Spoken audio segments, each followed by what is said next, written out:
नमस्ते। कभी सोचा है कि पौधे अपना खाना कहाँ से लाते हैं? वो हमारी तरह बाजार या रेस्टोरेंट तो जाते नहीं। आज हम पौधों के इसी सबसे बड़े सीक्रेट को जानेंगे कि आखिर वो अपना खाना खुद बनाते कैसे हैं। चलिए इस मजेदार सफर पर चलते हैं। हम सबको धूप में बैठना कितना अच्छा लगता है ना। पर क्या आप जानते हैं कि पौधे इसी धूप का इस्तेमाल अपना खाना बनाने के लिए करते हैं? अजीब बात है ना? आखिर ये होता कैसे है? तो चलिए पौधों के इस सीक्रेट रेसिपी की किताब को खोलते हैं और देखते हैं कि इसके अंदर क्या-क्या राज छिपे हैं। इस सीक्रेट रेसिपी का एक साइंटिफिक नाम भी है, फोटोसिंथेसिस। सुनने में थोड़ा भारी भरकम शब्द लगता है ना? पर घबराने की बिल्कुल जरूरत नहीं है। ये तो एक पहेली जैसा है। चलिए मिलकर सुलझाते हैं। फोटो का मतलब होता है लाइट यानी रोशनी और सिंथेसिस का मतलब होता है बनाना। तो फोटोसिंथेसिस का सीधा सा मतलब हुआ रोशनी की मदद से कुछ बनाना। देखा कितना आसान था। तो ठीक है, रेसिपी का नाम तो पता चल गया, पर इसमें क्या-क्या सामान लगता है, मतलब इसके इंग्रेडिएंट्स क्या हैं? चलिए देखते हैं। तो सबसे पहली और सबसे जरूरी चीज है सूरज की रोशनी। ये समझिए कि ये पूरी प्रक्रिया के लिए एनर्जी है, ठीक वैसे ही जैसे हमारे किचन में खाना पकाने के लिए गैस या बिजली की जरूरत होती है। दूसरी जरूरी चीज है पानी।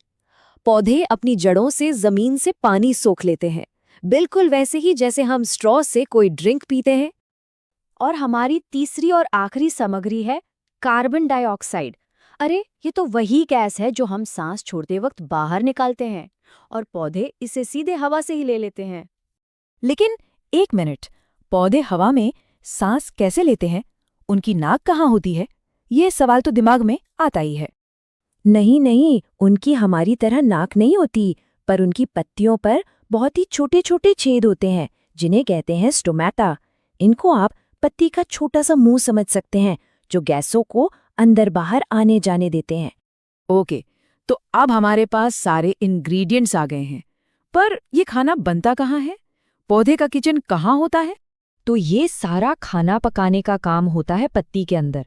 पत्ती के अंदर बहुत ही छोटे छोटे हरे हिस्से होते हैं जिन्हें क्लोरोप्लास्ट कहते हैं। ये एक तरह से पौधे के छोटे छोटे किचन हैं। और इन छोटे छोटे किचन के अंदर एक जादुई चीज होती है, क्लोरोफिल। यही वो हरी चीज है जिसकी वजह से हमें पौधे हरे दिखते हैं। और यही क्लोरोफिल सूरज की रोशनी को पकड़ने का काम करता है, एक तरह का सोलर पैनल समझिए। तो पूरी रेसिपी बहुत सिंपल है। स्टेप 1, क्लोरोप्लास्ट सूरज की रोशनी, पानी और कार्बन डाइऑक्साइड को जमा करता है। स्टेप 2, फिर सूरज की एनर्जी से इन तीनों चीजों को मिलाता है या कहीं के पकाता है। और स्टेप 3, नतीजा क्या निकलता है? 2 चीजें बनती हैं, एक तो चीनी जो पौधे का खाना है और दूसरी ऑक्सीजन। तो देखा आपने कितना कमाल का सिस्टम है। पौधे वो कार्बन डाइऑक्साइड ले लेते हैं जो हम छोड़ते हैं और बदले में हमें वो ऑक्सीजन देते हैं जिसके बिना हम जिंदा ही नहीं रह सकते। ये तो एक तरह का कमाल का लेन देन है। तो ये सब इतना जरूरी क्यों है? मतलब पौधे अपना खाना बना रहे हैं, इससे हमें क्या फर्क पड़ता है? अक्सर कहा जाता है कि पौधे दुनिया के फेफड़े हैं, और ये बात बिल्कुल सही है।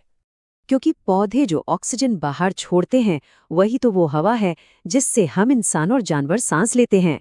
उनके बिना तो धरती पर जिंदगी ही मुमकिन नहीं है।